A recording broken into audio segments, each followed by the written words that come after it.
much of my own punk rebellion was in this story. And the kind of inability to accept that women are less than, right, than men.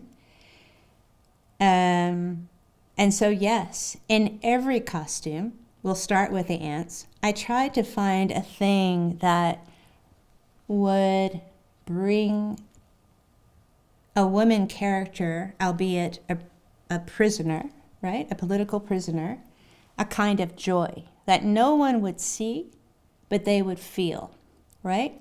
So in the ants case, you could liken these, if you were short-sighted and not thinking fully, well-roundedly, you could say, oh, they're nuns. But I didn't want to create a nun's costume, even though I love nuns, and I love everything, every piece of their costume, their clothing.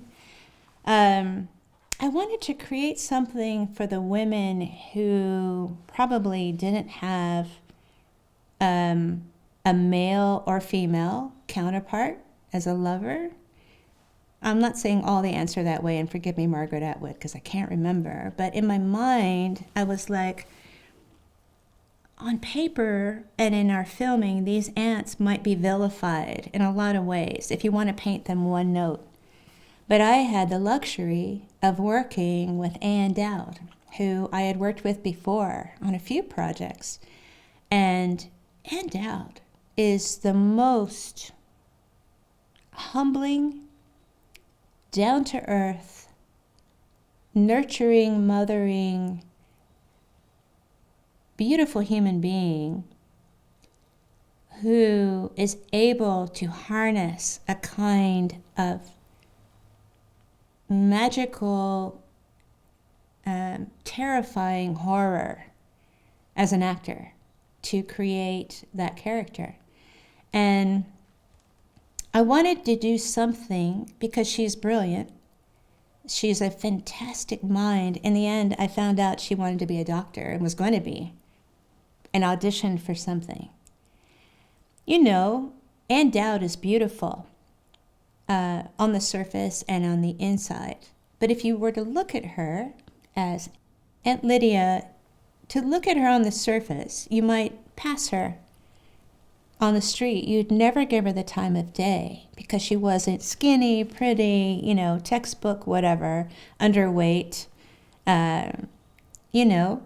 She was a real woman. And I thought, who was this woman before she became Aunt Lydia?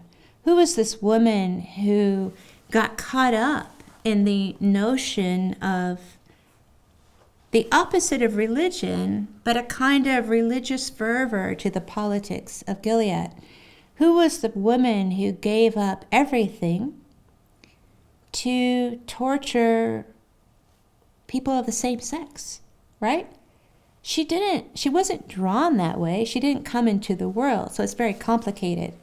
And so I said, what's the most menacing thing to me, right? The most menacing thing to me in clothing. He's passed now, my sweet father, Charles, but I grew up with him coming and going in uniform as a kid. What I remember in the projects was my mother making me a dress. And because you're little, your point of view is from here down if you're facing that way on someone's lap. And I remember looking down at his woolen uniform and his shoes. And I was instantaneously scared of it because it was brittle, right, for a kid to sit on wool. And the shoes were really beautiful, but like hard. Everything was hard. Beautiful lines, but hard is all I remember. And that I've never, growing up, loved anything to do with authority. Clearly, sorry to surprise you. And part of it's probably some self-fulfilling prophecy with my dad, and also, cops and whatever. Men that have been in control. And so I wanted a uniform that, in two ways of thinking, gave her power in a situation where she would have to be subservient to, there's so many different levels in Gilead. Commanders are at the top, they're in black. That's by Margaret Atwood and by my thinking. And the colors sort of dissipate from there, right? Black is all colors. She can't be all colors. But how can she be in a uniform that gives merit and shape to women because we're just drawn softer, right? We have boobs, we have soft shoulders, or no shoulders like me. How can we make her not less than the Guardians? She's just as smart. She still has to do their bidding. She still has to torture women in red, which remind her of menses. How can we give her power? We give her the silhouette of a military uniform, combined with a little religion, combined with a little priest. All throughout history, all men so far, right? In terms of leaders. But then how can we let the joke be on them? The only thing we can do is conceal something within the uniform so that she feels sexual. Maybe she felt sexual before. She wasn't in them before. So I was like, that's it. I'm going to create the female part of the body in the uniform. And it's going to be right here. And it's going to be hiding in plain sight. And so that's what I did. Yeah. It was kind of a twisted thing. I mean, look, artists are selfish.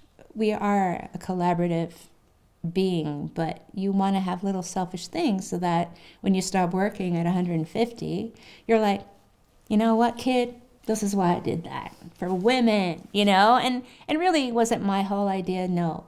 Judy Chicago, who's an incredible artist, was one of the seminal pieces, works of art that I never saw in person. I think I saw it in person later in life, maybe in California, but her dinner party.